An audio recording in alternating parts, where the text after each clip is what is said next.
Welcome, movie lovers, to another episode of Frame by Frame, a series dedicated to the craft of filmmaking. Today, we live in the golden age of the Marvel movie. Later, I might amend that to the age of the comic movie. You know, if anyone can make a DC film that's not a stinking pile of crap. Blah, blah, blah. Now sure, Marvel's produced plenty of box office magic, but if you've been paying attention, they've strayed away from movies about magic. That was until Doctor Strange. Mr. Doctor. Mr. Doctor. It's strange. Maybe. Who am I to judge? Unlike previous Marvel titles, this Silver Age superhero's world is anchored in mysticism, not pseudoscience, which means the Sorcerer Supreme's travels can get, well, a little strange. But if you think that's surreal, it's got nothing on the source material. So today I'm going to show you how the psychedelic imagery from the Doctor Strange comics was translated into the film to create Marvel's most bizarre world to date. Open your eye. While we're on the subject of dates, Doctor Strange debuted in Marvel's Strange Tales issue 110, dated July 1963. Created by artist Steve Ditko, Doctor Strange was a former neurosurgeon who became the Sorcerer Supreme, planet Earth's foremost protector against mystical threats. Now, Strange ascended Marvel's ladder of fame for two good reasons: Ditko's surreal artwork and drugs. He's away and flying. Up, up, out of this world. Let me explain. 60s counterculture, which reigned supreme when Doctor Strange entered our world, was fascinated with Eastern mysticism and psychedelic drugs. The link between Doctor Strange's lore and mysticism, I know, doesn't take a crystal ball to see, but to understand the connection between Strange and psychedelia, though, all the proof you need is in the pictures. This is psychedelic art. The style has several recognizable traits: kaleidoscopic imagery, distorted perspective, bright, often contrasting color schemes, and the repetition of visual motifs. Now, here's Steve Ditko's artwork for Doctor Strange. See the similarities? There's bright, contrasting colors, distorted perspective, and again, the repetition of visual motifs. Specifically, a reliance on curved lines and circular shapes. Hippies noticed a similarity between Ditko's drawings and the psychedelic art lining their walls. You know, probably while they were dropping a shit ton of acid. And soon, Stephen Strange became the champion of America's counterculture.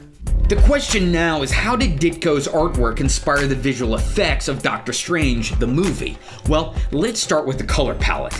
Compared to Ditko's illustrations, the movie's color scheme seems kinda muted. There are sequences, however, that showcase the vibrant coloration the comic was known for. You can see it here and here.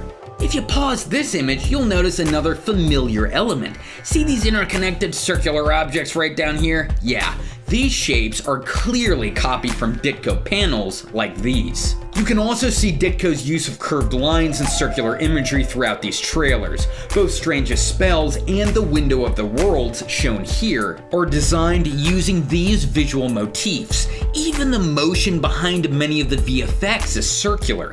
Note how reality spins in each of these shots. Even the camera's movement here follows a circular trajectory. Little details like these rotating watches also subtly reinforce that circular motif. But if one aspect of Ditko's style found its way into the film, it was his use of perspective. He liked to warp the vanishing point and horizon line in his art to disorient the viewer. This made it hard to tell the spatial relationships between objects, and it's a gimmick director Scott Derrickson leans on to create set pieces like these.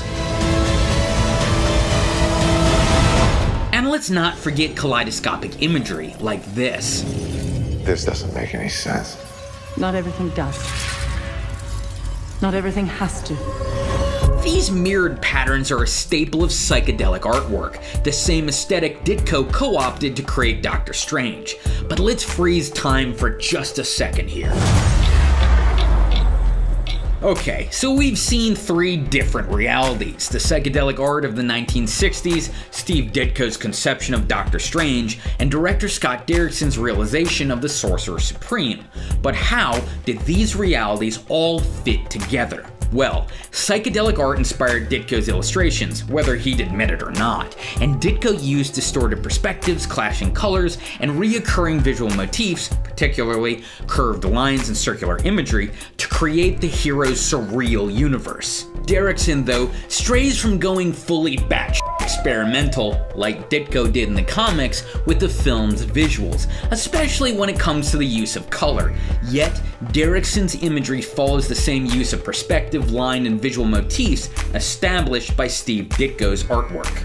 Now, Marvel endeavors to make their movies as realistic as possible, mostly with coma-inducing exposition like this. He'd have to heat the cube to 120 million Kelvin just to break through the Coulomb barrier. Unless Selvig has figured out how to stabilize the quantum tunneling effect. Well, if he could do that, he could achieve heavy ion fusion. Blah, blah, blah. Yeah, we get it. Cue explosion.